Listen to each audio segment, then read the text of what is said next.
ప్రధాని మోడీ స్పీచ్ పై విమర్శలు కొనసాగిస్తున్నాయి విపక్షాలు. అసలు ప్రశ్నలకు ఆన్సర్ ఇవ్వకుండానే మోడీ ముగించేశారని ఆరోపిస్తున్నాయి. విపక్షాలే కాదు మిత్రపక్షాలు కూడా మోడీని తప్పుపడుతున్నాయి. అయితే బీజేపీ నేతలు ప్రతిపక్షాలపై ఎదురుదాడి చేస్తున్నారు.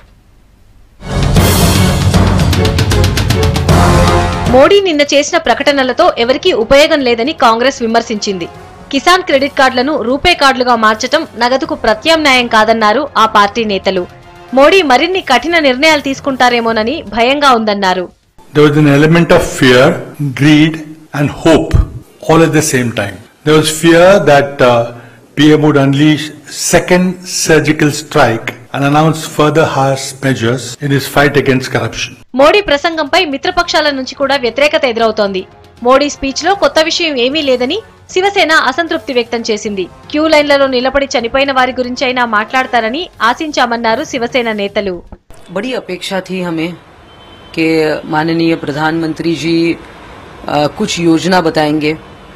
लाइन में खड़े हुए जिनकी मृत्यु हुई, जिनको हार्ट अटैक आए, तबीयत खराब हो गई, उनके बारे में एक आध लफ्ज अगर कहते प्रधानमंत्री तो कुछ राहत मिलती. नया कुछ नहीं था. ప్రధాని మోడీని యుగపురుషుడని కీర్తించారు మధ్యప్రదేశ్ సీఎం శివరాజ్ సింగ్ చౌహాన్. ప్రధాని అనౌన్స్మెంట్ వల్ల దేశం బలపడుతుందన్నారు రాజ్నాథ్ సింగ్. और मैं समझता हूं कि इन सारे निर्णयों के कारण देश की अर्थव्यवस्था को एक ताकत मिलेगी और हमारा यह भारत प्रगति की ओर तेजी के साथ अपने कदम आगे बढ़ाएगा. मैं पुनः प्रधानमंत्री को इसके लिए हार्दिक बधाई देता हूं. और नरेंद्र मोदी जी ऐसे ही युग पुरुष प्रधानमंत्री हैं. कल उन्होंने जो घोषणाएं की है वो अपने आप में अद्भुत और अभूतपूर्व है और उससे ये सिद्ध हो गया है कि नोटबंदी के कारण गरीब जनता को, निम्न मध्यम वर्गीय को, यहाँ तक के छोटे व्यापारियों को सबको फायदा होगा. త్వరలోనే పూర్తి స్థాయిలో కొత్త నోట్లు అందుబాటులోకి వస్తాయన్నారు కేంద్ర ఆర్థిక మంత్రి అరుణ్ జైట్లీ. ఈ ఏడాదిలోనే జీఎస్టీని అమల్లోకి తెస్తామన్నారు. ద్రవ్యోల్బణాన్ని నియంత్రించడంపై ప్రభుత్వం దృష్టి పెట్టిందన్నారు.